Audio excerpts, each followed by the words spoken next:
السلام علیکم ورحمۃ اللہ وبرکاتہ۔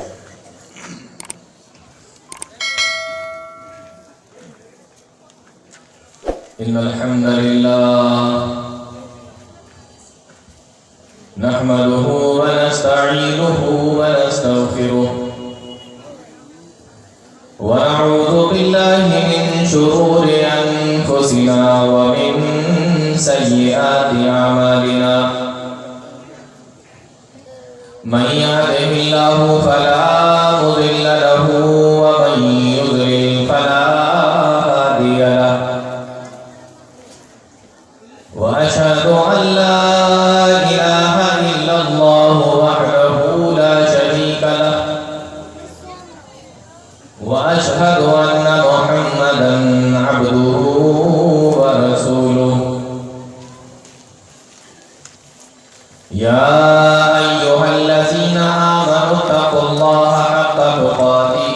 ولا تموتن إلا وأنتم مسلمون، يا أيها الناس اتقوا ربكم الذي خلقكم من نفس واحدة وخلق منها زوجها وبث منهما رجالا كثيرا ونساء، واتقوا الله الذي تساءلون به والأرحام إن الله كان عليكم رقيبا، يا أيها الذين آمنوا اتقوا الله وقولوا قولا سديدا يصلح لكم أعمالكم ويغفر لكم ذنوبكم، ومن يطع الله ورسوله فقد فاز فوزا عظيما، أما بعد فإن خير الحديث كتاب الله، وخير الهدي هدي محمد صلى الله عليه وسلم، وشر الأمور محدثاتها وكل محدثة بدعة وكل بدعة ضلالة وكل ضلالة في النار.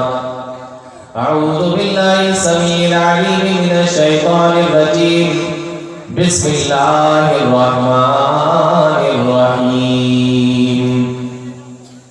يا أيها الذين آمنوا قوا أنفسكم وأهليكم نارا وقودها الناس والحجارة عليها ملائكة غلاظ شداد لا يعصون الله ما أمرهم ويفعلون ما يؤمرون.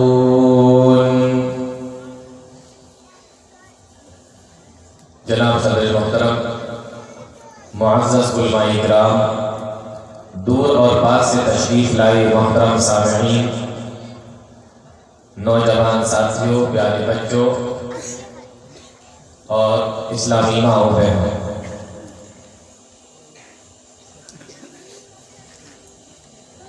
انسانی معاشرے کے اندر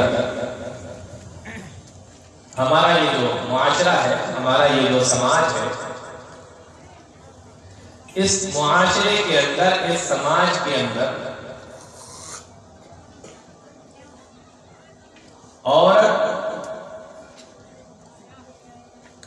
ریڑھ کی ہڈی کی حیثیت رکھتی ہے۔ ریڑھ کی ہڈی جانتے ہوں گے آپ لوگ، گردن سے چل کر یہاں پیچھے اور نیچے تک جاتی ہے۔ عورت کا معاملہ سماج کے اندر ریڑھ کی ہڈی کا ہے۔ اگر کسی کی ریڑھ کی ہڈی خراب ہو جائے تو وہ آدمی بھاگنے کے لائق بھی نہیں رہتا، چلنے کے لائق بھی نہیں رہتا، بیٹھنے کے لائق بھی نہیں رہتا، یہاں تک کہ اگر وہ لیٹا ہوا ہو تو کروٹ بدلنے کے لائق بھی نہیں رہتا۔ اسی طریقے کا معاملہ عورتوں کا، کسی بھی قوم کی، کسی بھی سماج کی، کسی بھی معاشرے کی اگر عورتیں خراب ہو جائیں، عورتیں بگڑ جائیں، تو جس طریقے سے حال اس آدمی کا ہوتا ہے جس کی ریڑھ کی ہڈی خراب ہو جائے، اسی طریقے سے سے حال ہوتا ہے اس قوم کا، اس معاشرے کا، اس سماج کا جس کی عورتیں نکلتی ہیں۔ انسان کی بقا کے لیے دل کی ہڈی کا مضبوط ہونا اور صحیح ہونا ضروری ہے۔ اسی طریقے سے قوموں کی بقا اور معاشرے اور سماج کی اصلاح کے لیے عورتوں کا ٹھیک ہونا بہت ضروری ہے۔ عورتوں کے تعلق سے پیارے نبی صلی اللہ علیہ وسلم نے ایک حدیث کے اندر ارشاد فرمایا، ان الدنیا حلوۃ خضرہ، ان الدنیا حلوۃ خضرہ، بے شک دنیا میٹھی ہے اور ہری بھری ہے۔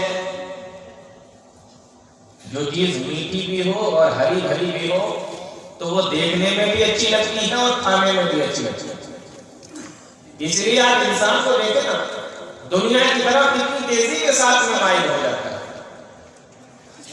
آپ دیکھیں انسانوں کو، اللہ تعالیٰ نے اگر دیا ہے، بیوی بچے ہیں، ماں باپ ہیں، بہن بھائی ہیں، گھر مکان ہے، گاڑی ہے، کاروبار ہے، کھانے پینے کا سامان ہے، ہر چیز تو ہے، تو پھر دنیا میں مزے کیوں نہیں رہنا؟ تو انسان مائل ہو جاتا ہے، دنیا کے اندر پڑ جاتا ہے۔ تو دنیا اپنی طرف کھینچتی ہے، میٹھی بھی ہے اور ہری بھری بھی ہے، اپنی طرف کھینچتی ہے۔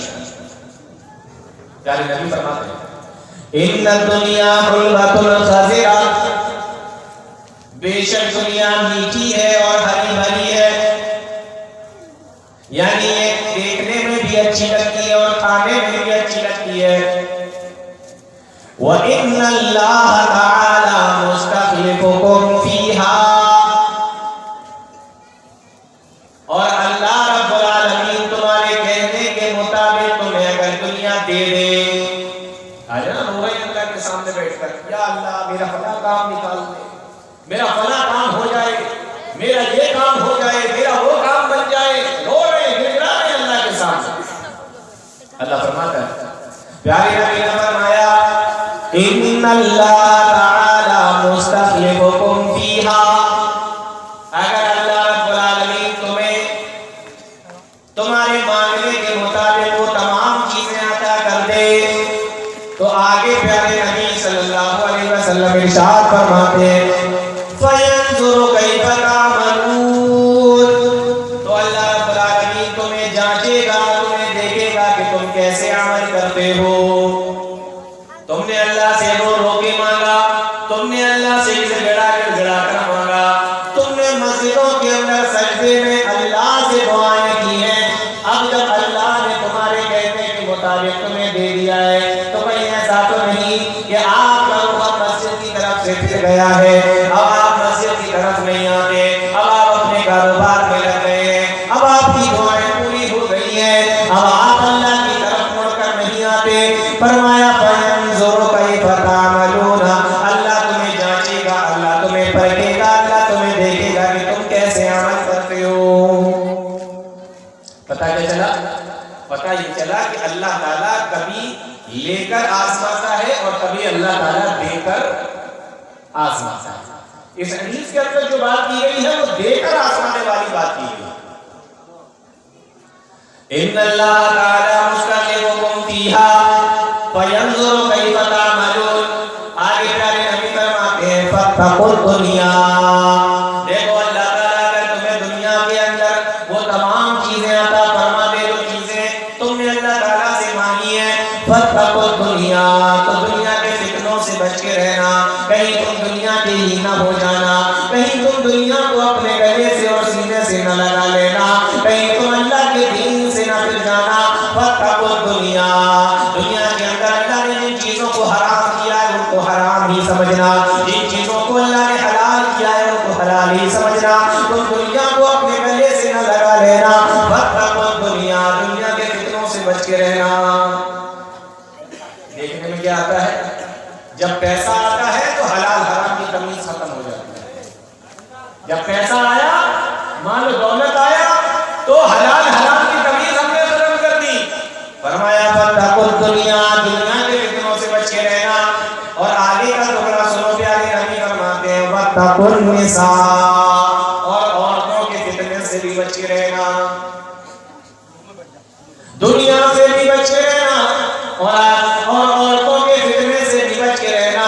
فاتقوا الدنیا واتقوا النساء۔ حدیث کے اندر غور کرنے والی بات یہ ہے کہ اللہ کے نبی صلی اللہ علیہ وسلم نے حدیث میں ایک طرف دنیا کے تمام فتنوں کا ذکر فرمایا، اور حدیث کی دوسری طرف اللہ کے نبی صلی اللہ علیہ وسلم نے عورتوں کے فتنے کا ذکر فرمایا، یعنی دنیا کے تمام فتنے ایک طرف اور عورتوں کا فتنہ ایک طرف، دونوں کو اللہ کے نبی نے ایک ہی حدیث کے اندر جمع فرمایا۔ ایک طرف دنیا کے تمام فتنے، فاتقوا الدنیا، دنیا سے بچ کے رہنا، اور دوسری طرف عورت کا فتنہ، فاتقوا النساء، اور عورتوں کے فتنے سے بھی بچ کے رہنا۔ تو دنیا کے فتنے جتنے خطرناک ہوتے ہیں اتنے ہی خطرناک عورت کا بھی فتنہ ہوتا ہے، یہ کم خطرناک فتنہ نہیں ہے۔ ایک حدیث اس کو یاد رکھیے گا۔ اب ایک دوسری حدیث سنیے، یہ بھی عورتوں کے تعلق سے۔ پیارے نبی صلی اللہ علیہ وسلم نے ارشاد فرمایا، الدنیا کلھا متاع، الدنیا کلھا متاع، وخیر متاع الدنیا المرأة الصالحہ۔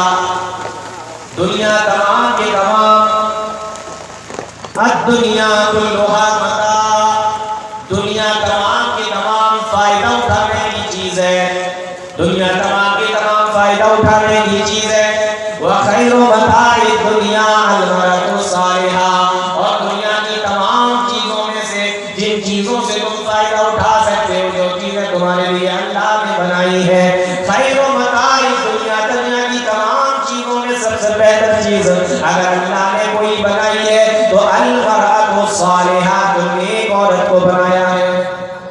نیک عورت دنیا کی تمام چیزوں میں سب سے بہتر چیز ہے۔ عجیب ہے نا؟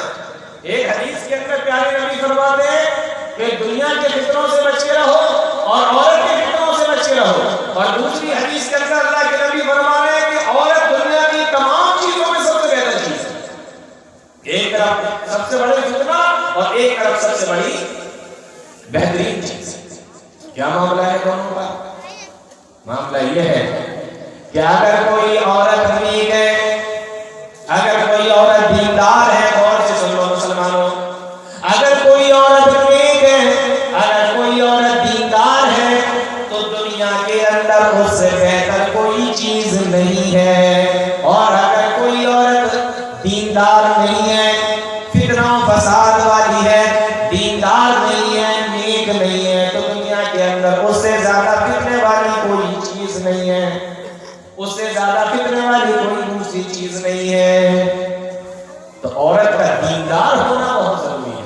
اگر دیندار ہے تو دنیا کی سب سے اچھی چیز ہے، اور اگر دیندار نہیں ہے تو دنیا کی سب سے خراب اور خطرناک چیز ہے۔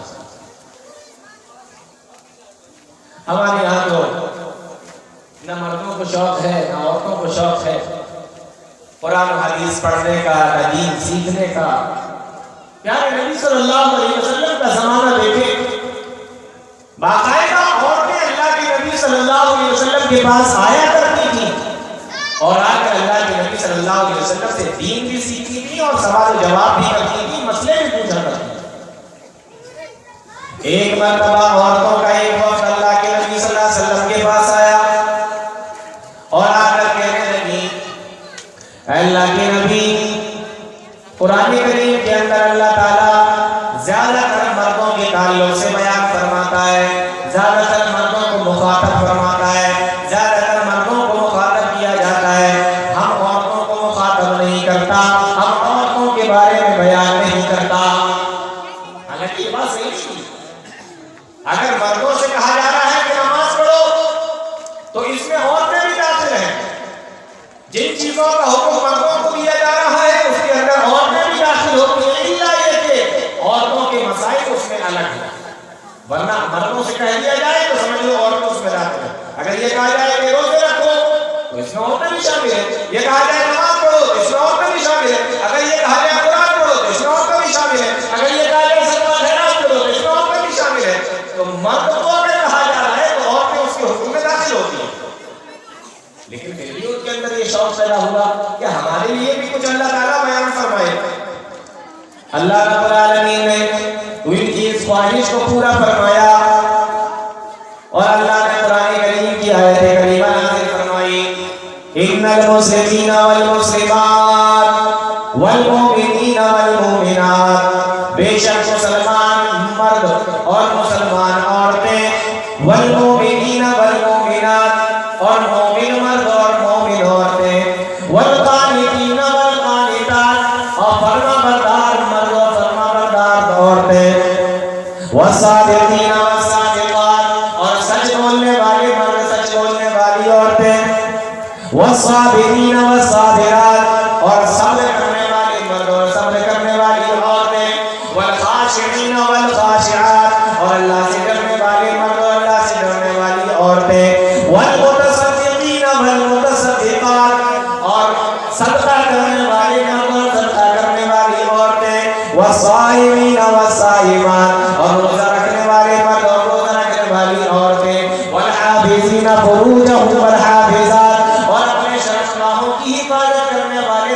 مرد اور اپنے شرمگاہوں کی حفاظت کرنے والی عورتیں، والذاکرین اللہ کثیرا والذاکرات، اور اللہ کا بہت زیادہ ذکر کرنے والے مرد اور بہت زیادہ ذکر کرنے والی عورتیں. یہ 10 صیغے اللہ رب العالمین نے بیان فرمائے، عورتوں کے لیے بھی اور مردوں کے لیے بھی، اور آخر میں اللہ نے فرمایا اعد اللہ لہم مغفرۃ واجرا عظیما. یہ 10 کام کرنے والے چاہے مرد ہوں یا 10 کام کرنے والی چاہے عورتیں ہوں، اعد اللہ لہم مغفرۃ، اللہ نے ان کو بخشش کا وعدہ فرما دیا ہے، واجرا عظیما، اور بہت بڑے اجر کا اللہ نے ان سے وعدہ کر لیا ہے. تو اگر اللہ کی مغفرت چاہیے تو یہ 10 کام، اجر چاہیے تو یہ 10 کام کرنا پڑے گا. یہاں اللہ تعالیٰ نے مردوں کو بھی مخاطب کیا، عورتوں کو بھی مخاطب کیا، ان کی اس خواہش کو پورا کر دیا کہ میرے لیے اللہ تعالیٰ الگ سے کچھ نہیں کرے. کیا اس زمانے کی عورتیں ہوں گی جن کے دل کے اندر اس طریقے کے خیالات آتے ہوں گے کہ اللہ تعالیٰ میرا ذکر قرآن کریم کے اندر کرے، مجھ سے مخاطب ہو کر اللہ تعالیٰ بات کرے. کتنی محبت ہوگی ان عورتوں کو اللہ رب العالمین سے، اور کتنی محبت کرتی ہوگی وہ اللہ تعالیٰ سے. آج اس زمانے کی عورتیں دیکھیں اور پھر اپنے یہاں کا ماحول دیکھیں اور اپنے گھروں کی عورتوں پر ذرا نظر ڈالیں. آج ہمارے گھروں کے اندر فیوچر پلاننگ کی جاتی ہے. فیوچر پلاننگ جانتے ہیں کس کو کہتے ہیں؟ فیوچر پلاننگ کہتے ہیں کہ بچہ ابھی دنیا میں آیا بھی نہیں ہے، پہلے سے ہی ماں اور باپ پلاننگ کرنے لگتے ہیں کہ بچے کو ڈاکٹر بنائیں گے، بچے کو انجینئر بنائیں گے، بچے کو ماسٹر بنائیں گے، بچے کو وکیل بنائیں گے، بچے کو فلاں بنائیں گے، بچے کو فلاں بنائیں گے. شاید کسی گھر کے اندر اس طریقے سے بھی ماں باپ سوچتے ہوں گے کہ بچہ جب پیدا ہوگا تو اس کو اللہ کے دین کا بہت بڑا عالم بنائیں گے. شاید کوئی ایسا گھر ہو. ہمارے یہاں فیوچر پلاننگ ہوتی ہے. ایک کے بھی دل میں یہ خیال نہیں آتا، نہ باپ کے دل میں یہ خیال، نہ ماں کے دل میں یہ خیال کہ بچے کو بڑا سا عالم بنا دیا جائے، اللہ کی دین کی خدمت کرنے والا بنا دیا جائے، اللہ کی دین کو سیکھنے والا بنا دیا جائے. نہیں آتا. لیکن اللہ تعالیٰ نے ایک ایسی عورت کا ذکر فرمایا قرآن کریم کے اندر جن کے دل میں یہ خیال ہے. اللہ فرماتا ہے اذ قالت امرأة عمران رب انی نذرت لك ما فی بطنی محررا. عمران کی بیوی نے کہا، یہ نبی کریم صلی اللہ علیہ وسلم کے زمانے سے پہلے کی بات ہے، حضرت عیسیٰ علیہ السلام کے زمانے سے پہلے کی بات ہے. اللہ نے قرآن میں اس عورت کا ذکر فرمایا ہے. بہت ہی نیک اور دیندار عورت تھی، شوہر کا انتقال ہو گیا ہے اور پیٹ کے اندر بچہ ہے، حمل سے ہے. ہمارے یہاں اگر کسی کے ایک ہی بچہ ہو کتنی امیدیں ہوتی ہیں ماں کو. باپ کا انتقال ہو گیا ہے تو وہ بڑھاپے کی لاٹھی بھی وہی ہے، وہی ٹھکانہ ہے، وہی سہارا ہے.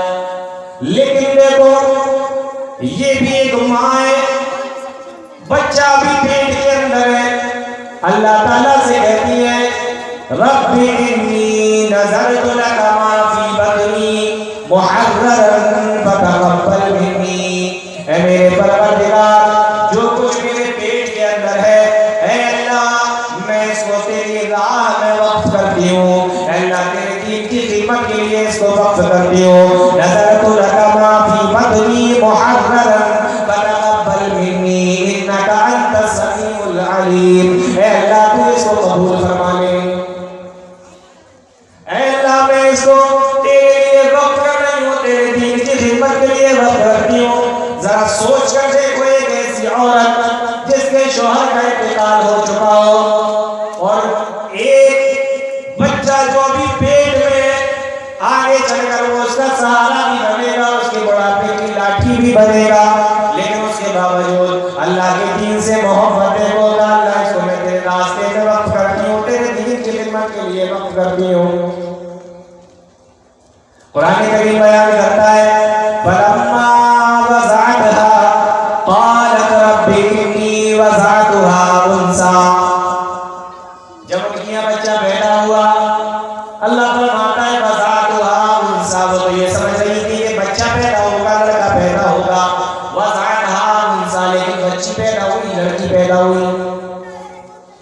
اب کیا کرے؟ نظر تو یہ کی گئی کہ اللہ کے راستے میں وقف کر دیں گے، لیکن یہ تو بچہ پیدا ہونے کے بجائے بچی پیدا ہوئی ہے۔ کہا رب انی وضعتها انثیٰ، اے اللہ میرے یہاں تو لڑکی پیدا ہوئی ہے۔ اللہ فرماتا ہے واللہ اعلم بما وضعت، اللہ بہتر جانتا ہے کہ کیا پیدا ہوا ہے، اللہ کو بتانے کی ضرورت نہیں ہے، اللہ کو تو معلوم ہے کہ کیا پیدا ہوا اور اللہ کو جانتا ہے کہ کیا پیدا ہونے والا ہے، اللہ کو تو سب کچھ معلوم ہے۔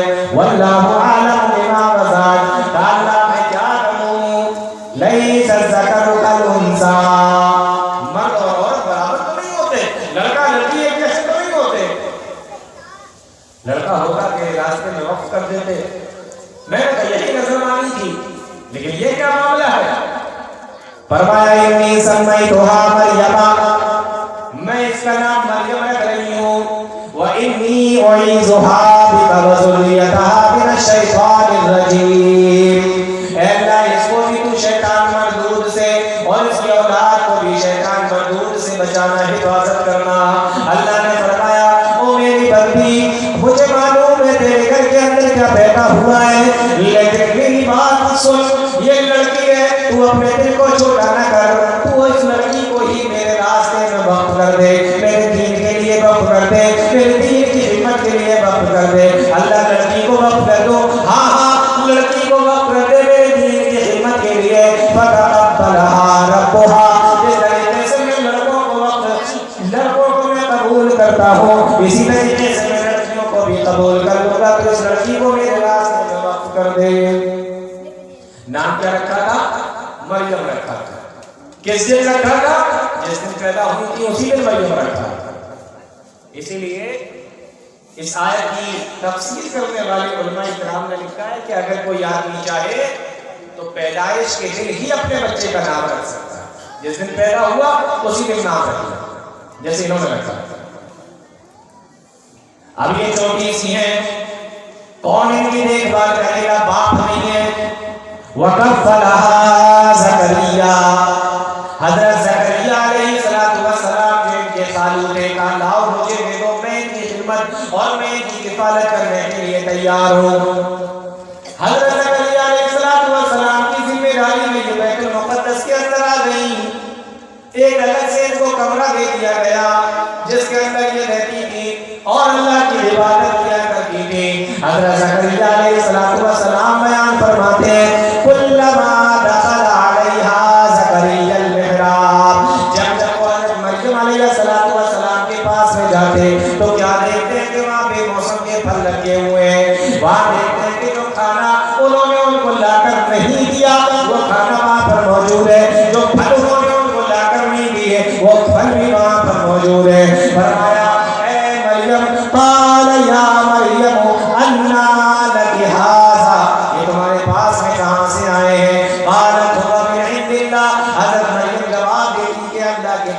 میرے پاس میں آئے ہیں. کفالت کون کر رہا ہے؟ حضرت زکریا علیہ السلام. کسی اور کو کمرے میں آنے کی اجازت نہیں ہے، یہ خالو ہے، یہ جا سکتے ہیں. سارا سامان لا کر یہ دے رہے ہیں. کہتے ہیں مریم یہ سامان تیرے پاس میں آ کہاں سے رہا ہے؟ میں نے تو تجھے لا کر دیا نہیں، اور میرے علاوہ کوئی یہاں آتا نہیں، تو یہ تیرے پاس میں کہاں سے آیا؟ یا مریم انا لکی ھذا، کہاں سے آیا؟ تو مریم کا تو جواب یہ تھا کہ قالت هو من عند اللہ، یہ میرے رب کے پاس سے آیا، میرے اللہ نے مجھے دیا. اس ٹکڑے سے اس آیت کی تفسیر لکھنے والوں نے ایک بات اور لکھی ہے. انہوں نے لکھا کہ حضرت زکریا علیہ السلام نے حضرت مریم علیہ السلام سے پوچھا. کیا پوچھا؟ یا مریم انا لکی ھذا، اے مریم یہ تمہارے پاس کہاں سے آیا؟ مریم کتنی دیندار تھی، کتنی نیک تھی، اس کے باوجود بھی حضرت زکریا علیہ السلام ان سے پوچھ رہے تھے. ٹھیک ہے نا؟ کیا پتہ چلا؟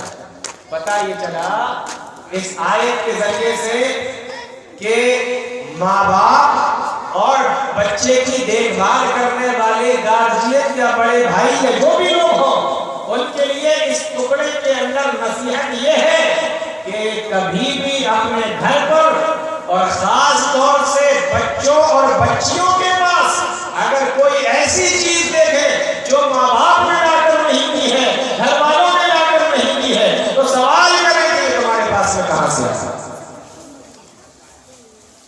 لڑکوں کے پاس میں نئی نئی چیزیں آ رہی ہیں، لڑکے بھی پڑھائی کرتے ہیں، ان کا اپنا کوئی کاروبار نہیں، کوئی تجارت نہیں، کوئی بزنس نہیں، کہاں سے آ رہا ہے؟ لڑکیاں پڑھنے کے لیے جا رہی ہیں، کالجوں میں بھی جا رہی ہیں پڑھنے کے لیے، ماں باپ نے لا کر سامان دیا نہیں، بھائیوں نے لا کر دیا نہیں، تو یہ لڑکیوں کے پاس میں سامان آیا کہاں سے؟ ہے کوئی سوال کرنے والا؟ آپ یہ کہو گے کہ ہماری بچی تو بڑی نیک ہے، وہ ادھر ادھر سے نہیں لے سکتی، کسی اور نے اس کو نہیں دیا ہوگا. تو میں آپ سے یہ پوچھتا ہوں کہ آپ کی بچی حضرت مریم علیہ السلام سے بھی زیادہ نیک ہے؟ آپ کی بچی مریم علیہ السلام سے بھی زیادہ نیک ہے؟ لیکن مریم علیہ السلام سے بھی پوچھ رہے ہیں کون؟ حضرت زکریا علیہ السلام کی. قال یا مریم انا لکی ھذا. اس آیت کے اندر ہمارے جو گارجین ہیں، ماں باپ ہیں بچوں کے، ان کے لیے یہ سبق ہے کہ وہ اپنے بچوں کے پاس میں کوئی بھی ایسی چیز دیکھے جو انہوں نے لا کر نہیں دی ہے، تو خاص طور سے سوال کریں کہ یہ تمہارے پاس کہاں سے آیا؟ پھر فرمایا قالت هو من عند اللہ، یہ میرے رب کے پاس سے آیا.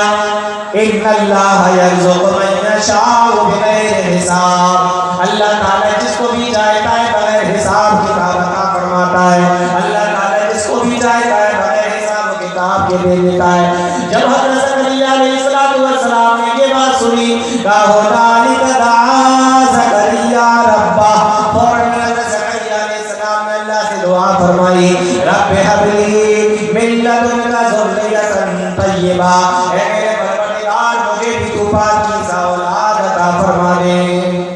مفسرین نے لکھا ہے اس وقت تک حضرت زکریا علیہ السلام کی کوئی اولاد نہیں. تو عورتوں کا معاملہ یہ دیندار ہے. حضرت مریم علیہ السلام، اس کے باوجود بھی ان سے پوچھا جا رہا ہے کہ یہ سامان تمہارے پاس کہاں سے آیا؟ اس میں نصیحت ہے ماں باپ کے لیے اور گارجین کے لیے. تو لوگ آج کل کیا کرتے ہیں؟ فیوچر پلاننگ کرتے ہیں کہ بچے کو انجینئر بنانا ہے، ڈاکٹر بنانا ہے، لیکن اللہ کے دین کے لیے وقت کرنا ہے؟ نہیں. مولوی بنے گا تو کیا کھائے گا، کیا کمائے گا؟ کیا کمائے گا؟ مولوی بنے گا تو مولوی نہیں بنے گا، اللہ کے دین کے راستے پر چلنے والا نہیں بنے گا. میں یہ بتا رہا تھا کہ عورت کا دیندار ہونا، نیک ہونا، صالحہ ہونا بہت ضروری ہے. آپ نے ایک مثال سنی ہوگی کہ عورت جو ہوتی ہے، عورت کی گود یا ماں کی گود بچے کا پہلا مدرسہ ہوتا ہے. ماں کی گود بچے کا پہلا مدرسہ ہوتی ہے. اب آپ اندازہ کریں کہ اگر مدرسہ اچھا ہے تو اس میں پڑھنے والا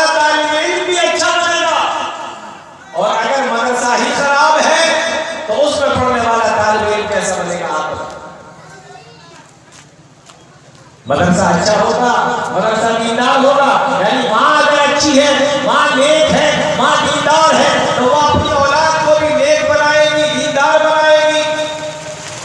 اور اگر ماں کے اندر فیشن ہے، بے دینی ہے، دینداری نہیں ہے، تو اس کے گھر کے بچے، اس کے گھر کی لڑکیاں فیشن کے ساتھ، میک اپ کے ساتھ کسی طریقے سے گھومیں گے پھریں گے اور دنیا کے اندر سب فتنے برپا کریں گے. اب انداز آپ نے ایک واقعہ سنا ہوگا، قربانی کے ٹائم پر سنایا جاتا ہے کہ حضرت ابراہیم علیہ السلام نے اپنے بیٹے سے کہا، یا بنی انی ارا فی المنام انی اذبحک فانظر ماذا تری. اے میرے بیٹے، میں نے خواب میں دیکھا ہے کہ میں تجھے ذبح کر رہا ہوں. یا ابت افعل ما تؤمر.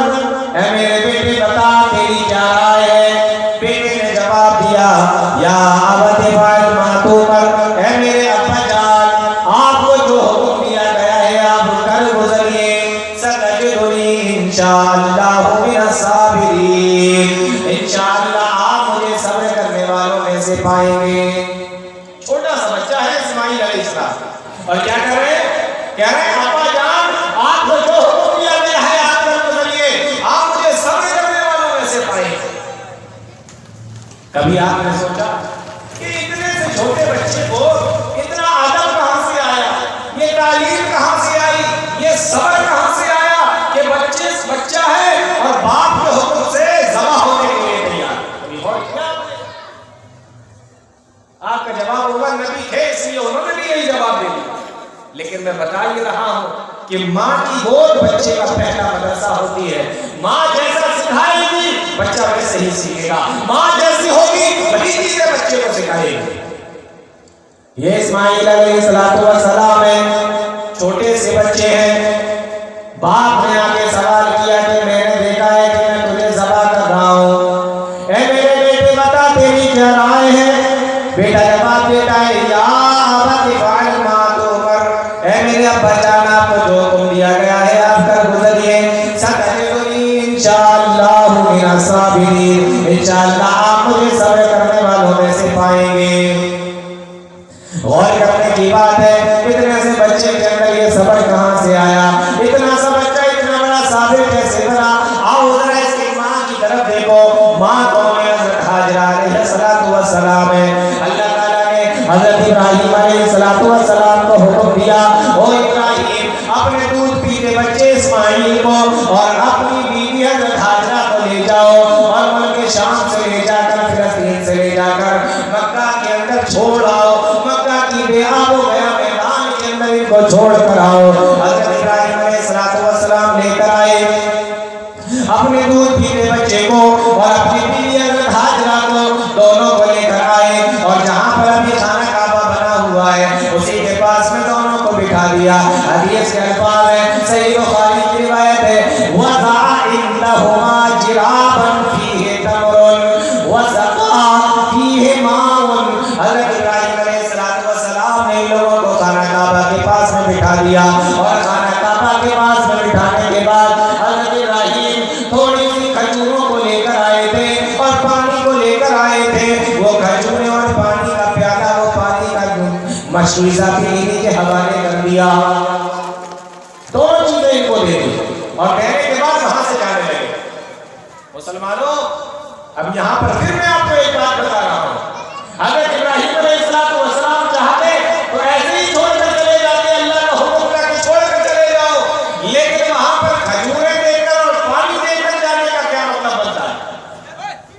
یہ دونوں چیزیں دے کر کیوں گئے؟ چاہتے تو کھجوریں اور پانی کے بغیر بھی جا سکتے تھے، اللہ کا حکم تھا. لیکن کھجوریں بھی دی، پانی بھی دیا. اس سے کیا پتا چلا؟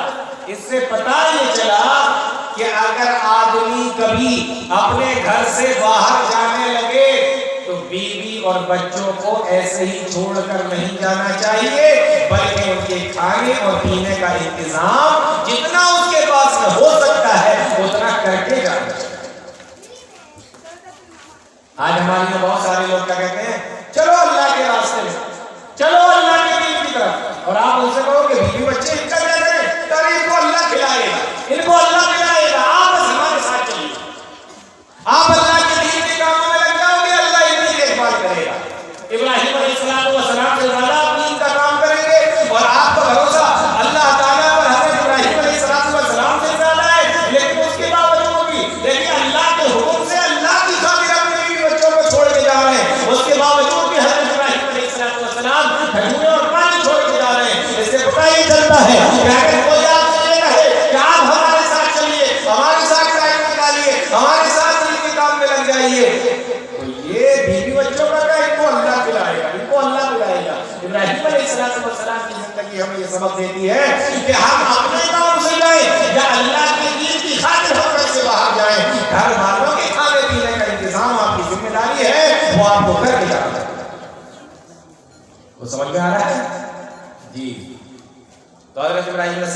کھجوریں رکھی پانی رکھ دیا. حدیث کے اندر آتا ہے یہ تمام چیزیں رکھنے کے بعد پھر وہاں سے چل دیے. حضرت حاجرہ سب کسی کام سے جا رہے ہوں گے لیکن جب اور دور چلے گئے پیچھے مڑ کر بھی نہیں دیکھ رہے. حضرت حاجرہ نے آواز لگائی یا ابراہیم. کیا آواز لگائی؟ یا ابراہیم، اے ابراہیم. اب یہاں پر پھر ایک مسئلہ. ابراہیم کون ہے؟ حضرت حاجرہ کے شوہر ہے نا. اور حضرت حاجرہ حضرت ابراہیم کی کون ہے؟ بیوی ہے. لیکن آواز لگا رہی ہے کیا؟ یا ابراہیم، اے ابراہیم. پتہ نہیں چلا کہ بیوی اگر چاہے تو اپنے شوہر کا نام لے سکتی ہے اور شوہر اپنی بیوی کا نام لے سکتا ہے. کوئی برائی کی بات نہیں ہے، کوئی منع بھی نہیں ہے شریعت کے اندر. ہمارے یہاں بہت سارے لوگ کیا کہتے ہیں بیوی میں اگر شوہر کا نام لے دیا تو نکاح ٹوٹ جائے گا. ہوتے نا ایسا؟ یہ حدیث ہمیں کیا بتا رہی ہے؟ آواز لگا رہی ہے یا ابراہیم این تذهب. اے ابراہیم کہاں جا رہے ہو؟ کہاں جاتے ہو اے ابراہیم؟ ابراہیم علیہ السلام نے پھر بھی پیچھے مڑ کر نہیں دیکھا. جب انہوں نے دیکھا کہ یہ تو چلتے ہی چلے جا رہے ہیں.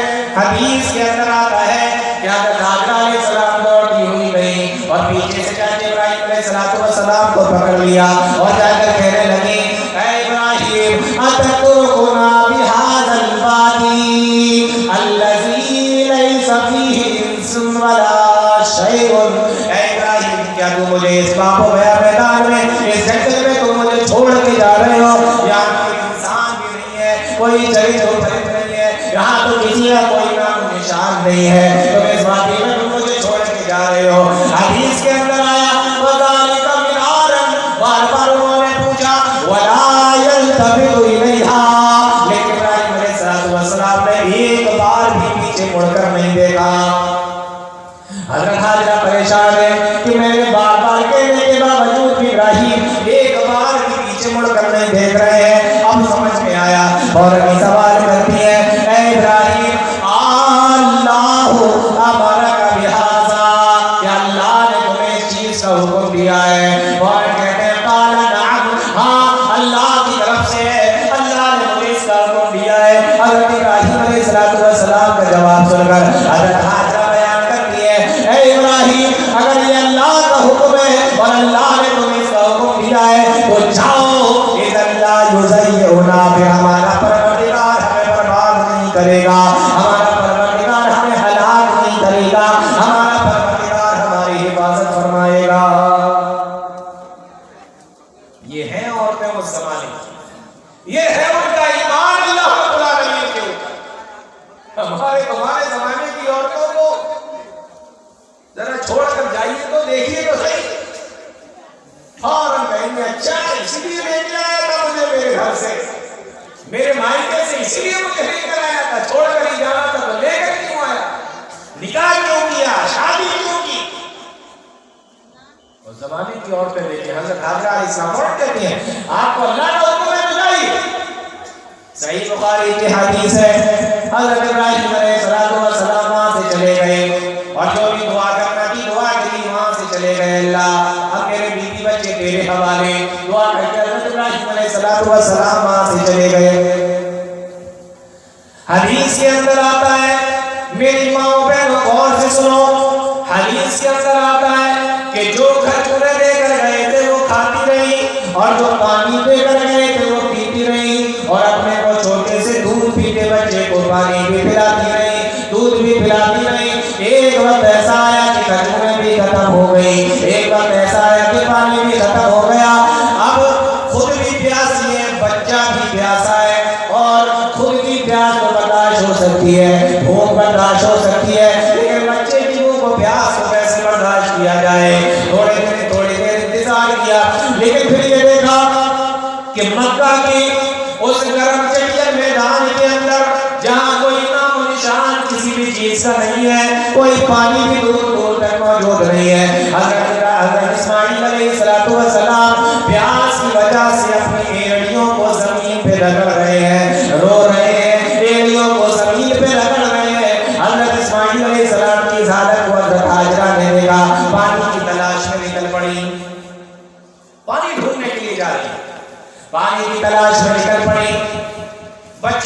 کر دیا خانہ کعبہ کے پاس جہاں بھی خانہ کعبہ ہے. اس دور کے اندر خانہ کعبہ بنا ہوا نہیں تھا. وہاں بچہ بیٹھا ہوا ہے اور خانہ کعبہ سے سیدھے چلی گئی صفا پہاڑی پر, جہاں سے بچہ بھی دکھائی دے رہا ہے اور آس پاس کا پورا ماحول بھی دکھائی دے رہا ہے کہ کہیں پانی نظر آ جائے, کوئی انسان نظر آ جائے تو اس سے پانی کو مانگ لے, کوئی اور اگل بغل میں کسی پانی کا کوئی چیز نظر آ جائے تو پانی وہاں سے لے لیا جائے, بچے کو پھرا دیا جائے. حضرت صفا پہ کھڑی ہو گئی اور صفا پہ جا کر ایک نظر بچے کی طرف دیکھتی ہے اور پھر پانی کی تلاش میں اپنی نظر کو دور تک دوڑاتی ہے, لیکن پانی نظر نہیں آتا. تو وہاں سے پھر دوڑتی ہوئی آتی ہے, وہاں سے مروہ کی طرف آ جاتی ہے, مروہ پر بھی یہی کرتی ہے, پھر مروہ پر بھی پانی نظر نہیں آتا تو یہاں سے پھر صفا کی طرف چلی جاتی ہے. حدیث کے اندر آتا ہے کہ حضرت حاجرہ نے 7 مرتبہ اسی طریقے کا چکر لگایا. کتنی بار؟ 7 مرتبہ اسی طریقے سے چکر لگایا کہ کہیں پر پانی مل جائے, اپنے بچے کو پانی پلا دو. اللہ تعالیٰ کے حکم سے حضرت حاجرہ کو حضرت ابراہیم علیہ السلام چھوڑ کر گئے تھے, بچے کو بھی چھوڑ کر گئے تھے. پانی کی تلاش میں, پانی نہیں مل رہا ہے, پانی کی تلاش میں, پانی دور دور تک نظر نہیں آ رہا ہے. اس حدیث کے اندر صحیح بخاری کی روایت ہے, حضرت عبداللہ ابن عباس رضی اللہ تعالی عنہ بیان فرماتے ہیں کہ یہ جو حاجی لوگوں کو آج تم دیکھتے ہو کہ وہ صفا سے لے کے مروہ تک اور مروہ سے لے کے صفا تک 7 چکر جو لگاتے ہیں, حاجی لوگ صفا سے مروہ تک اور مروہ سے صفا تک 7 چکر جو لگاتے ہیں, یہ حضرت حاجرہ علیہ السلام کی دور سے شروع ہوا ہے. قرآن کریم نے بھی اس کو بیان کرنا ہے. قرآن کریم کہتا ہے ان الصفا والمروہ من شعائر اللہ. مسلمانوں اور سے سنو, قرآن کریم کہتا ہے یہی حضرت حاجرہ علیہ السلام ہے جو پانی کی تلاش میں صفا سے دوڑتی ہے تو مروہ پہ پہنچتی ہے اور مروہ سے دوڑتی ہے تو صفا پہ پہنچتی ہے. 7 مرتبہ چکر لگاتی ہے. اللہ تعالیٰ کو, میری ماں بہنوں غور سے سننا, اللہ تعالیٰ کو اپنے اس بندی کی یہ ادا اتنی پسند آتی ہے, اللہ تعالیٰ فوراً فرماتا ہے او میرے بندو, تم دنیا کے کسی بھی کونے کے رہنے والے ہو, تم دنیا کے کسی بھی کونے سے حج کرنے کے لیے آئے ہو, تم اپنے یہاں کے وزیر ہو, بادشاہ ہو, راشٹرپتی ہو, بڑے سے بڑے دولت مند ہو, مالدار ہو, لیکن جب تم میرے یہاں حج کرنے کے لیے آنا اور جب تم صفا پہاڑی پہ کھڑے ہونا تو اسی طریقے سے مروہ کا چکر لگانا اور مروہ سے لے کے پھر صفا کا چکر لگانا. اسی طریقے سے 7 چکر جب تک تم میرے اس بندی کی یاد میں نہ لگا دو گے, مجھے میرے عزت و جلال کی قسم ہے میں تمہارے حج کو قبول نہیں کروں گا. حج قبول نہیں کروں گا. کب تک؟ جب تک میری اس بندی کی یاد میں جیسے یہ دوڑ رہی ہے ایسے ہی تم صفا مروہ پہ نہیں دوڑ دو. کس کی یاد میں؟ میری بندی کی یاد میں. پانی کی تلاش میں بچے کو پانی مل جائے. میری ماں بہنوں, تمہیں پتا نہیں کہ تمہاری اہمیت کیا ہے اسلام کے اندر, تمہاری ویلیو کیا ہے اسلام کے اندر. تم نے دین پر چل کر کتنے بڑے بڑے کارنامے انجام دیے ہیں. ایک مریم علیہ السلام ہے جن کی پاکیزگی کی قسم اللہ قرآن کے اندر کھا رہا ہے. یہ حضرت حاجرہ علیہ السلام ہے جن کے بارے میں حدیثوں کے اندر آتا ہے کہ 7 مرتبہ اسی طریقے سے تمہیں چکر لگانا پڑے گی ورنہ حج تمہارا قبول نہیں. کون ہے یہ سب؟ یہ عورتیں, دین پر چلنے والی عورتیں. انہوں نے یہ نام پیدا کیے کہ اللہ نے ان کا ذکر قرآن میں فرمایا. اور ایک بات بتاؤں آپ کو, قرآن نے ذکر فرمایا ان الصفا والمروہ من شعائر اللہ, بے شک صفا اور مروہ اللہ کی نشانیوں میں سے نشانیاں ہیں. اللہ تعالیٰ نے قرآن کریم کے اندر ان دونوں پہاڑیوں کا ذکر فرمایا ہے. غور کرنے کی بات ہے کہ جن 2 پہاڑیوں پر حضرت حاجرہ نے دوڑ لگائی, صفا سے مروہ, مروہ سے صفا تک دوڑی, اللہ تعالیٰ نے ان دونوں پہاڑیوں کو یہ فضیلت عطا فرمائی، یہ عظمت عطا فرمائی کہ اللہ رب العالمین نے ان دونوں کا ذکر قرآن کریم کے اندر بیان فرما دیا ہے۔ اور کرنے کی بات ہے جب پہاڑیوں کا یہ مقام کہ اللہ نے ان کو قرآن کے اندر ذکر فرمایا ہے، تو ان پہاڑیوں کے اوپر جو عورت دوڑی ہے، جس نے چکر لگائے ہیں اللہ کی نظر میں، اس کا کیا مقام ہوگا، اس کا کیا مرتبہ ہوگا۔ آپ نیک کام کریے، آپ دیندار بنیے، پھر دیکھیے اللہ رب العالمین کی نظر میں آپ کا کیا مقام ہوتا ہے، کیا مرتبہ ہوگا۔ حضرت حاجہ علیہ السلام تو صبر کیا، یہ صبر ماں سے آیا بیٹے کے اندر۔ میں نے کہا نا ماں کی گود بچے کا پہلا مدرسہ ہوتا ہے، یہ ماں کا صبر تھا، ماں نے صبر کیا، یہ صبر ماں سے آیا بچے کے اندر، اور بچے کو بھی اللہ نے اتنا صابر بنایا کہ باپ نے کہا کہ بیٹا میں نے تجھے ذبح کرتے ہوئے دیکھا ہے، پتا تیری کیا رائے ہے، تو بیٹے کا جواب آتا ہے ستجدنی انشاءاللہ من الصابرین، آپ مجھے صبر کرنے والوں میں سے پائیں گے، آپ جو کرنا ہے کر لیں، جو اللہ نے حکم دیا ہے کر لیں۔ عورت دیندار تو اس کا اثر بچے کے اوپر آئے گا، عورت نافرمان، عورت بے دین تو اس کا اثر بچے کے اوپر آئے گا۔ اس لیے بہت ضروری ہے، آج کل عورتیں شکایت کرتی ہیں، ماں باپ شکایت کرتے ہیں کہ بچہ سنتا نہیں، بچہ فرما برداری نہیں کرتا ہے۔ پہلے آپ اپنے گھر کے اندر دیکھیں کہ آپ اللہ کی کتنی فرما برداری کرتے ہیں، آپ دیکھیں گھر کے اندر جو عورتیں ہیں وہ دیکھیں کہ تم کتنی دیندار ہو، تم اللہ کی کتنی بات مان رہی ہو، تم رسول اللہ صلی اللہ علیہ وسلم کے طریقے پر کتنی چل رہی ہو، تمہیں اپنے بچے سے شکایت ہے، اپنے آپ کو تم نہیں دیکھتے۔ ایک اور عورت کا ذکر کرو، مدینہ کی رہنے والی ہے، نام ہے ان کا ام سلیم رضی اللہ تعالیٰ عنہ، ام سلیم رضی اللہ تعالیٰ عنہ۔ اور سے سنیے میری ماں بہن، یہ بھی عورتیں ہیں، ایک آج کے زمانے کی بھی عورتیں ہیں، ان کا معاملہ دیکھیں قرآن و حدیث کے اندر۔ ام سلیم رضی اللہ عنہ چھوٹا سا بچہ ہے اور بچہ بہت بیمار ہے، ان کے جو شوہر ہیں ابو طلحہ، انہوں نے کہا کہ بچے کی طبیعت خراب ہے، کہا ٹھیک ہے اس کو دوا کھلا دیتے ہیں، دوا کھلا دیتے ہیں۔ بچے کو دوا کھلائی، شام کا وقت تھا، عشاء کی اذان کا ٹائم ہوا، کہا اس کی دیکھ بھال کرنا، میں نماز پڑھنے کے لیے مسجد جاؤں گا۔ بیوی کے حوالے بچے کو کر کے گئے، نماز پڑھنے کے لیے چلے گئے۔ حدیث کے اندر آتا ہے ادھر یہ نماز پڑھنے کے لیے گئے، فتوفی الغلام، ادھر بیٹے کا انتقال ہو گیا۔ غور سے سنیں، ادھر بیٹے کا انتقال ہو گیا۔ ام سلیم نے گھر والوں کو جمع کیا، اور گھر والوں کو جمع کرنے کے بعد میں فرمایا دیکھو جب ابو طلحہ واپس آئیں گے، بھوکے پیاسے گھر سے گئے ہیں، کھانا بھی نہیں کھایا ہے، جب یہ واپس آئیں گے تو تم میں سے کسی بھی کوئی بھی آدمی بچے کے مرنے کی خبر ابو طلحہ کو نہیں دے گا، میں خود ان کو بچے کے بارے میں بتاؤں گی، تم نہ بتانا۔ کہا ٹھیک ہے۔ بچے کو ایک سفید چادر میں لپیٹا اور گھر کے کونے میں رکھ دیا۔ عشاء کی نماز کے بعد حضرت ابو طلحہ رضی اللہ تعالیٰ عنہ گھر واپس آئے، اور گھر میں واپس آنے کے بعد اپنی بیوی ام سلیم سے پوچھا کہ ماں فعل الغلام، بچہ کیسا ہے، بچے کی طبیعت کیسی ہے؟ جواب دیتی ہیں قالت خیر مما کان، اتنی سمجھدار تھی، قالت خیر مما کان، تم جس حال میں چھوڑ کر گئے تھے اس سے بہتر ہے۔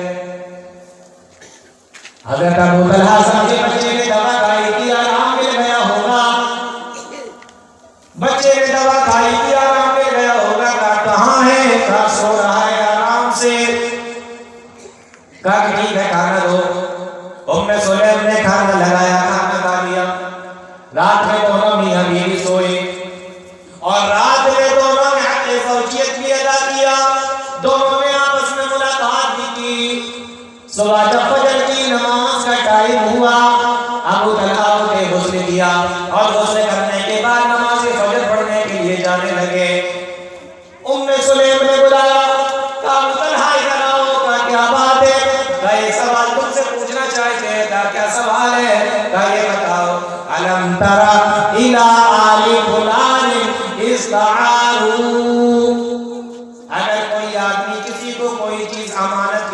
پر دے دے اور اس سے یہ کہے کہ یہ چیز میں تمہارے پاس امانت کے طور پہ رکھ رہا ہوں، اس کو تم اپنے پاس میں سنبھال کے رکھنا، ہاں اس سے فائدہ بھی اٹھا لینا، لیکن جب میں تم سے مانگوں تو مجھے اس کو واپس کر دینا۔ اب اگر وہ آدمی اس سے وہ چیز مانگے اور یہ دینے والا آنا کانی کرے، منع کرے، تو بتاؤ کیا یہ انصاف کی بات ہے؟ یا اس کو دینے میں برا لگے، اس کا دل دکھے، تو بتاؤ کیا یہ انصاف کی بات ہے؟ قال ما انصفو، ابو طلحہ کہنے لگے نہیں یہ تو انصاف کی بات نہیں ہے، اس کی چیز کی اس کو دینا چاہیے۔ ام سلیم نے جواب دیا، او ابو طلحہ ان ابنک کان عاریۃ من اللہ تعالی، بے شک تمہارا بیٹا بھی اللہ کی امانت تھا، اللہ نے دیا تھا، ان اللہ قبضہ، اللہ نے لے لیا ہے۔ سمجھ میں آ رہا ہے؟ اللہ نے دیا تھا، اللہ نے ہی لے لیا ہے۔ بیٹا رات ہی میں ختم ہو چکا ہے، رات ہی میں اس کا انتقال ہو گیا، رات ہی میں مر گیا۔ حضرت ابو طلحہ تھوڑے سے ناراض ہوئے، کہا کہ ٹھیک ہے میں تم سے آ کے بات کروں گا۔ نماز پڑھنے کے لیے مسجد نبی میں تشریف لے گئے اور اللہ کے نبی صلی اللہ علیہ وسلم کے پاس سے پہنچے، اپنی بیوی کی شکایت کی کہ ام سلیم نے اس طریقے کا معاملہ کیا ہے اور رات کا پورا معاملہ بتایا۔ اللہ کے نبی صلی اللہ علیہ وسلم نے فرمایا، اے ابو طلحہ ناراض مت ہو، بلکہ پیارے نبی صلی اللہ علیہ وسلم نے ان دونوں کو دعا دی، فرمایا بارک اللہ فی لیلتکما، اللہ تمہاری رات کے اندر برکت عطا فرمائے۔ اللہ کے نبی صلی اللہ علیہ وسلم کی یہ دعا قبول ہو گئی اور اسی دن ام سلیم حاملہ ہو گئی۔ ایک بیٹا ختم ہوا تھا، دوسرا بیٹا اللہ تعالیٰ نے دے دیا۔ حدیث کے اندر آتا ہے ام سلیم حاملہ ہو گئی اور پھر جب بچے کی ولادت کا وقت آیا، جب پورا ٹائم ہو گیا بچے کی ولادت کا وقت آیا، گھر کے اندر اللہ تعالیٰ نے ایک بیٹا عطا فرمایا ام سلیم کو، چھوٹا سا بچہ گود میں۔ ابو طلحہ کہتے ہیں ام سلیم بچے کو دودھ پلاؤ، اور سے سنو ماں بہنوں، کہا بچے کو دودھ پلاؤ، کہا کہ نہیں میں اس بچے کو دودھ نہیں پلا سکتی، کب تک؟ جب تک کہ تم اس بچے کو لے جاؤ اور پیارے نبی صلی اللہ علیہ وسلم کے پاس میں لے جا کر اس کی تحنیک نہ کرا دو۔ اب آپ سوچ رہے ہوں گے تحنیک کیا ہوتا ہے؟ تحنیک کہتے ہیں عربی میں کہ صحابہ کرام اپنے بچے کو لے کر آتے تھے اللہ کے نبی صلی اللہ علیہ وسلم کے پاس، اور بچے کے منہ میں پہلی چیز جو جاتی تھی تحنیک کہتے ہیں کہ جیسے کوئی میٹھی چیز یا کھجور وغیرہ نبی صلی اللہ علیہ وسلم اپنے منہ میں رکھ کے چباتے تھے، اور چبانے کے بعد جب آپ کا تھوک اس کے اندر لگ جاتا تھا اس میٹھی چیز میں اور وہ چیز چبا کر جب ملائم ہو جاتی تھی تو اس بچے کے منہ میں وہ چیز رکھ دیا کرتے تھے۔ تو پہلی چیز بچے کے منہ میں جو جایا کرتی تھی وہ کیا ہوتا تھا؟ پیارے نبی صلی اللہ علیہ وسلم کا تھوک ہوتا تھا، آپ کا لعاب ہوتا تھا۔ محبت دیکھ رہے ہو پیارے نبی صلی اللہ علیہ وسلم سے؟ کہتی ہے ابو طلحہ نے دودھ نہیں پلاؤں گی، پہلے تم جاؤ اس بچے کو لے کر اور پہلے نبی کریم صلی اللہ علیہ وسلم کے پاس لے جا کر اس بچے کی تحریک کراؤ۔ ابو طلحہ کہتے ہیں کہ میں نے اجوا کھجوروں کو لیا اور بچے کو لیا، اللہ کے نبی صلی اللہ علیہ وسلم کے پاس میں پہنچا، اے اللہ کے نبی ام سلیم کا بچہ ہوا ہے اور وہ دودھ پلانے کے لیے تیار نہیں ہے، جب تک کہ آپ اس کی تحقیق نہ کر دیں۔ پیارے نبی صلی اللہ علیہ وسلم نے پوچھا، اے ابو طلحہ کچھ لے کر آئے ہو؟ اللہ کے نبی اجوا کھجور لے کر آئے۔ پیارے نبی صلی اللہ علیہ وسلم نے کھجور کو اپنے منہ کے اندر رکھا، اس کو چبایا اور چبا کر اس کو گیلا اور ملائم کیا، پھر اس میں سے چھوٹا سا تھوڑا سا حصہ لے کر بچے کے منہ میں رکھ دیا۔ بچے کے منہ میں جب کھجور پہنچی اور میٹھی میٹھی پہنچی، حدیث کے اندر آتا ہے بچے نے بھی منہ چلانا شروع کر دیا۔ چھوٹے سے بچے ہوتے ہیں نا منہ میں کوئی چیز یہاں سے کہتے تو چلاتے ہیں نا، تو بچے نے بھی منہ چلانا شروع کر دیا۔ اللہ کے نبی صلی اللہ علیہ وسلم نے جب یہ معاملہ دیکھا، آپ نے فرمایا حب الانصار اتمر قدر پسند فرمایا کرتے ہیں. کھجوریں کہاں ہوتی تھی؟ مدینہ میں ہوتی تھی، مکہ میں تو نہیں ہوتی. آپ نے فرمایا کہ دیکھو مدینہ کے چھوٹے چھوٹے بچے بھی کھجوروں کو کتنا زیادہ پسند کرتے ہیں. اس کے بعد اللہ کے نبی صلی اللہ علیہ وسلم سے ابو طلحہ نے کہا اے اللہ کے نبی اس بچے کا نام رکھ دیجیے. آپ نے فرمایا اس کا نام عبداللہ رکھا ہو. اس دن سے ان کا نام عبداللہ ہو گیا. محدثین نے لکھا ہے، محدثین نے لکھا ہے کہ وہی عبداللہ جس کی تحریک اللہ کے نبی صلی اللہ علیہ وسلم نے کی تھی اور جس کا نام اللہ کے نبی صلی اللہ علیہ وسلم نے رکھا تھا، آگے چل کر اللہ تعالیٰ نے اس عبداللہ کو 9 بیٹے عطا فرمائے. کتنے بیٹے؟ 9 بیٹے عطا فرمائے. اور سارے کے سارے حافظ قرآن تھے، سارے کے سارے حافظ قرآن بنے. یہ ہے معاملہ. ہمارے تمہارے زمانے کی عورتیں تھوڑی. شوہر باہر چلا گیا، ایک بچے کا انتقال ہو گیا، جیسے ہی دروازہ کھلا گھر کا، ارے تمہاری وجہ سے بچہ چلا گیا، تم نے مار ڈالا بچے کو، میرا بچہ تم کھا گئے. ہے نا؟ یہ ہمارے تمہارے زمانے کی عورتوں کا حال ہے. ام سلیم رضی اللہ عنہ کیا عورتیں تھیں جن کا ذکر حدیثوں کے اندر آیا. میری ماں بہنوں، آج تھوڑا سا اپنے اوپر غور کرو، دھیان دو اپنے اوپر. تمہارا معاملہ کیا حالات ہے تمہارے؟ امام بخاری رحمۃ اللہ علیہ کا نام کس نے نہیں سنا؟ امام بخاری رحمۃ اللہ علیہ جانتے ہیں آپ لوگ؟ جب یہ پیدا ہوئے تو نابینا تھے. اللہ نابینا تھے امام بخاری رحمۃ اللہ علیہ. آنکھوں میں روشنی کیسے آئی؟ آنکھوں میں بینائی کیسے آئی؟ روزانہ ماں مصلی بچھا دیتی اور کب بچھاتی؟ تہجد کے وقت میں بچھاتی. آج ہماری مائیں بہنیں 5 وقت کی نماز پڑھنے کے لیے ان کے پاس میں ٹائم نہیں ہے. گھر میں پریشانی ہے، شکایت تو کریں گی لیکن اللہ سے نہیں کرتی. دقتیں ہیں، شکایتیں ہیں، پریشانیاں ہیں، لیکن اللہ سے کہنے کا تمہارے پاس میں ٹائم نہیں ہے. 5 وقت کی نماز پڑھنے کا تمہارے پاس میں ٹائم نہیں ہے. یہاں امام بخاری کی مائیں روزانہ رات میں تہجد کے وقت میں مصلی بچھا لیتی اور اللہ سے رو رو کر دعا کرتی، اے اللہ میرا بچہ جو نابینا ہے، آنکھوں سے دیکھ نہیں سکتا، اے میرے پروردگار اگر اسی طریقے سے نابینا رہا تو تیرا قرآن کیسے پڑھے گا، تیری نبی کی حدیثیں کیسے پڑھے گا، تیرا دین کیسے سیکھے گا، تیرے نبی کے کلموں کو کیسے پڑھے گا. اے اللہ اس کو روشنی عطا فرما، اللہ اس کو بینائی عطا فرما. روزانہ کا یہی معمول تھا، روزانہ کا یہی معمول تھا. اٹھا کر دیکھو امام بخاری رحمۃ اللہ علیہ کی سیرت کو، سارے کے سارے سیرت نگاروں میں لکھا ہے کہ ماں کے رونے سے، تہجد کے ٹائم پر ماں کی دعا کرنے سے اور ماں کے رونے سے اللہ تعالیٰ اتنا خوش ہوا، اتنا خوش ہوا.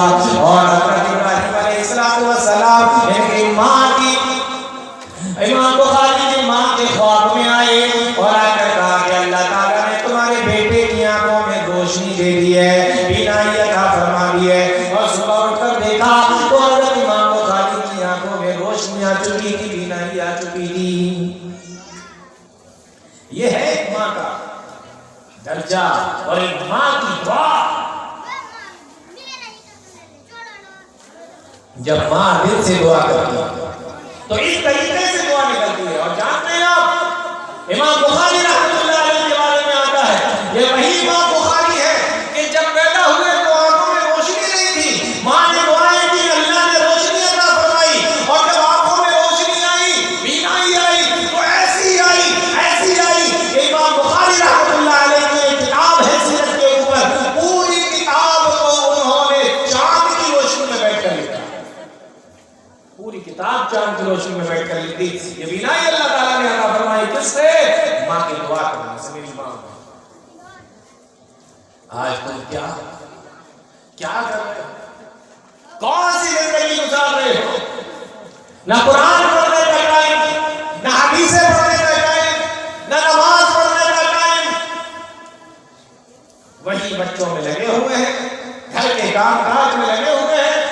ابھی آپ مجھ سے پہلے جو تقریر چل رہی تھی اس میں حضرت فاطمہ کا رضی اللہ تعالیٰ عنہ کے تعلق سے سن رہے تھے کہ چکی پیستے پیستے ہاتھوں میں چھالے پڑ گئے، گھر کے کام کرتے کرتے بدن میں درد ہونے لگا، لیکن آپ نے اس واقعے پر غور کیا کہ وہ نبی کے پاس میں آئی اور آ کر انہوں نے نبی سے کہا کہ اے اللہ کے نبی، بدن میں میرے درد ہونے لگا ہے، ہاتھوں میں چھالے پڑ گئے ہیں۔ لیکن آپ نے میری ماں و بہن کو غور کیا، آپ کو کیا لگتا ہے ان کے کام کرنے کی وجہ سے، ان کے بدن میں درد ہونے کی وجہ سے، ہاتھ میں چھالے ہونے کی وجہ سے کیا انہوں نے نمازیں پڑھنا بند کر دی تھی، یا انہوں نے قرآن کی تلاوت کو بند کر دیا تھا؟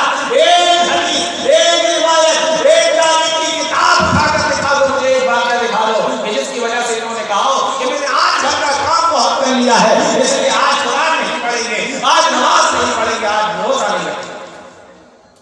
آپ نے غور کیا؟ کبھی دھیان دیا اس واقعے پر بھی کہ یہ وہ تھی؟ آج ہمارے یہاں تو پسا پسایا آٹا آتا ہے، گھر کے اندر روٹیاں بن جاتی ہیں، یہ تو چکی چلاتی تھی اور پھر اس میں سے آٹا نکالتی تھی، اس کے بعد کسی ٹائم کی نماز نہیں چھوٹتی تھی، اور میری ماں بہنوں آج سب کچھ باہر سے تمہارے لیے آ رہا ہے، لیکن اس کے باوجود بھی تمہاری نماز چھوٹتی ہے۔ بہت دھیان دینے کی ضرورت ہے۔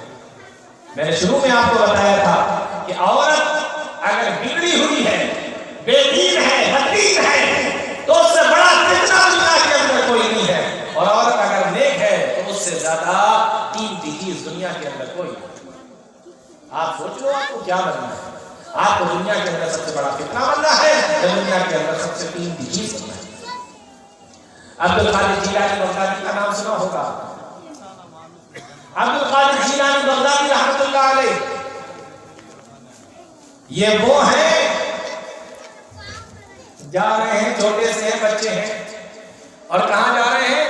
اپنے قصبہ جیلان سے، میری مائیں بہنیں غور سے سنو، اپنا قصبہ جیلان سے جا رہے ہیں بغداد علم حاصل کرنے کے لیے۔ جیلان سے بغداد جا رہے ہیں علم حاصل کرنے کے لیے۔ چلتے ٹائم بچے نے پوچھا، ماں میں جا رہا ہوں، کوئی نصیحت؟ کہاں بیٹا ایک نصیحت ہے، نصیحت یہ ہے کہ کیسے بھی حالات آ جائیں لیکن کبھی بھی بولو، سنا ہوگا واقعہ آپ لوگوں نے کیا کہا تھا؟ ہاں، اللہ تمہارا بھلا کرے، جھوٹ مت بولنا، کوئی کیسے بھی حالات آ جائیں۔ میری ماں بہنیں سن، ماں نے نصیحت کی، جھوٹ کیوں؟ ہمارے یہاں تو عورتیں بچوں کو سکھاتی ہیں، اچھا انہوں نے تجھ سے یہ کہا کہ تو ایسے کہہ دیتا ہے نا، ہماری یہاں تو چالاکیاں سکھاتی ہیں عورتوں، انہوں نے ایسا کہا تھا تو ایسے کہہ دیتا، تو ایسے باتیں بنا دیتا، تو یہ بول دیتا، تو وہ بول دیتا۔ ہمارے یہاں تو باقاعدہ چالاکیاں سکھائی جاتی ہیں، جھوٹ سکھائے جاتے ہیں۔ کجھوٹ مت بولو۔ 40 اشرفیاں یہاں سلنی، یہ سلنی یہاں پر، اگر کوئی چیک بھی کرے گا تو یہ تھوڑی چیک کرے گا، یہ چیک کرتا ہے، یہاں دیکھے گا، کہاں اوپر کرو، کر لیے، جو لو چیک ہو رہے، کر لو چیک، کچھ نہیں ملے گا، تو یہاں سے جب ضرورت پڑے اس کا سے نکالتے رہنا، استعمال کرتے رہنا۔ عبد القادر جیلانی بغدادی کہتے ہیں رحمۃ اللہ علیہ، کہتے ہیں کہ میں گیا، راستے میں ڈاکوؤں نے قافلے کو پکڑ لیا اور قافلے کو لوٹنا شروع کر دیا۔ ایک ڈاکو میرے پاس آیا، اس نے میری چیکنگ کی اور چیکنگ کے بعد اس سے کہنے لگا، اے بچے تیرے پاس کبھی کچھ ہے تیرے پاس میں کچھ؟ بچہ کہنے لگا ہاں میرے پاس ہے۔ کیا ہے؟ 40 اشرفیاں۔ اشرفیاں سونے کا سکہ؟ کل میرے پاس 40 اشرفیاں ہیں۔ کہاں ہے؟ کہنے لگا اس لیے، ارے یہ کیا ہے؟ کہ چلتے وقت میری ماں نے مجھ سے کہا کہ بیٹا کیسے بھی حالات ہو جائیں جھوٹ مت بول۔ اللہ نے منع کیا ہے، رسول اللہ نے منع کیا ہے، جھوٹ کبیرہ گناہوں میں سے ہے۔ دنیا کے 10 بڑے بڑے اگر آپ گناہوں کو لکھیں گے تو ان 10 گناہوں میں یہ جھوٹ بھی آئے گا، کبیرہ گناہ۔ کہ میری ماں نے منع کیا۔ مؤرخین نے لکھا ہے اس بات کا، اس واقعے کا اتنا اثر ہوا ان ڈاکوؤں کے اوپر کہ وہ ڈاکوؤں نے سچے دل سے توبہ کر لی، اور توبہ کرنے کے بعد جو مال لوٹا تھا وہ سارا مال بھی واپس کر دیا، اور بچے کو دعائیں دی، وہاں سے واپس ہو گئے۔ اور اس کے بعد مؤرخین نے لکھا ہے کہ وہ ڈاکو اتنے پرہیزگار،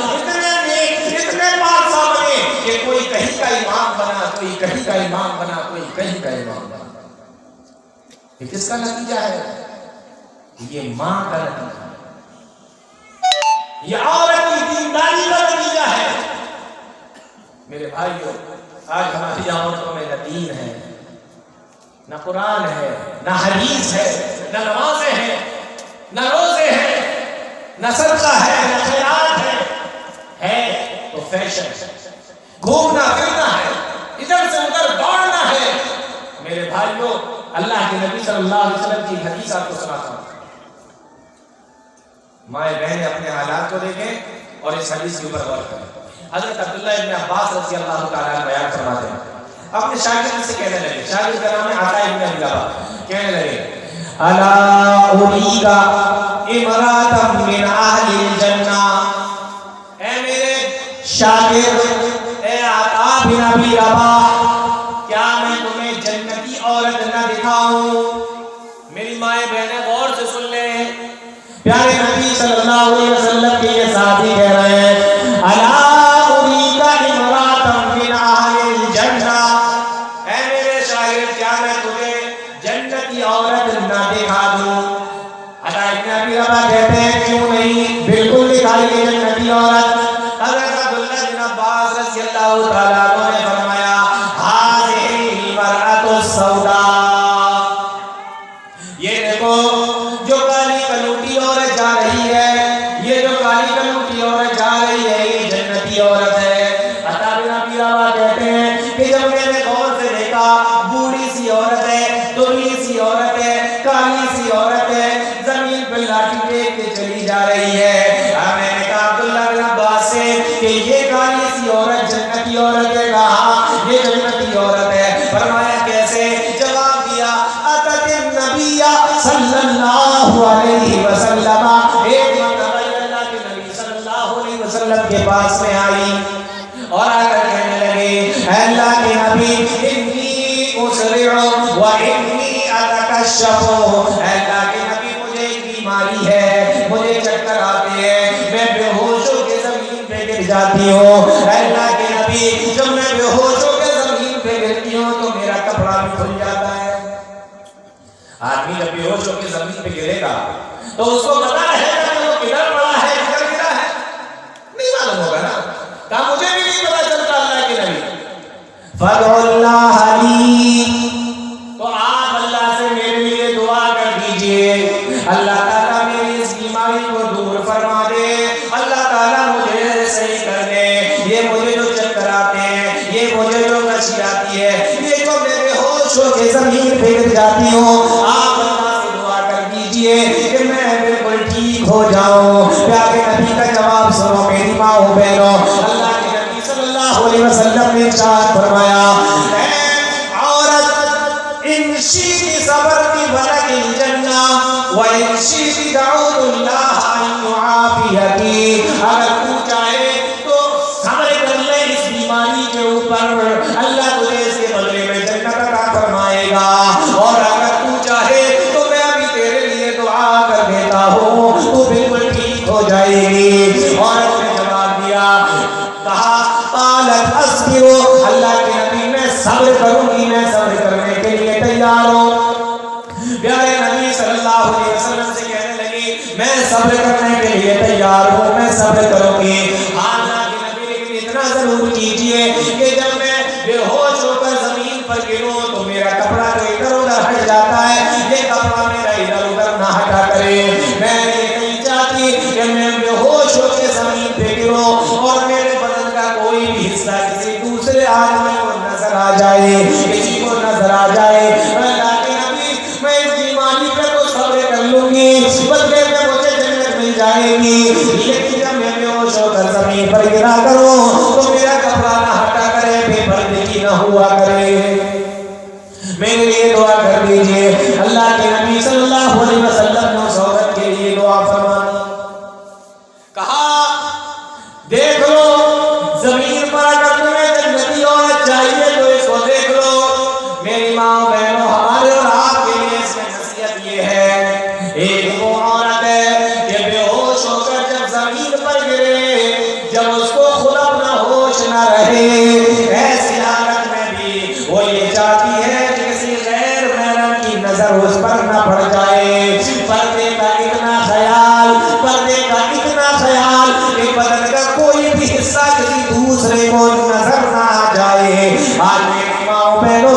کیا ہو گیا ہے، آج ہوش و حواس کے اندر ہو، جیتی جاتی ہو، سب کچھ دیکھتی سنتی اور سمجھتی بھی ہو، اس کے باوجود بھی تم پردہ کرنے کے لیے تیار نہیں ہو، تمہیں کیا ہو؟ حضرت عبداللہ بن عباس کہتے ہیں دیکھو یہ کالی کلوٹی عورت جو جا رہی ہے یہ جنتی عورت ہے، یہ جنتی عورت جا رہی ہے۔ آج ہماری عورتوں کا حال یہ ہے، حدیث رسول کے اندر آتا ہے، پیارے نبی صلی اللہ علیہ وسلم نے ارشاد فرمایا ایک زمانہ ایسا آئے گا، ابھی ہمارے وقت میں نہیں آیا لیکن ہاں ایک زمانہ ایسا آئے گا، یہ کس نے کہا تھا؟ اللہ کے نبی نے کہا تھا، آج سے 1400 سال پہلے کہا تھا، لیکن اب وہ زمانہ چل رہا ہے جس کے بارے میں اللہ کے نبی صلی اللہ علیہ وسلم نے خبر دی تھی۔ آپ نے فرمایا ایک زمانہ ایسا آئے گا، کچھ عورتیں اس طریقے کی آئیں گی، اس طریقے کی عورتیں ہوں گی، اللہ کے نبی کس طریقے کی عورتیں ہوں گی؟ فرمایا نساء کاسیات عاریات مائلات ممیلات، ایسی عورتیں ہوں گی جو کپڑا پہننے کے باوجود بھی ننگی ہوں گی۔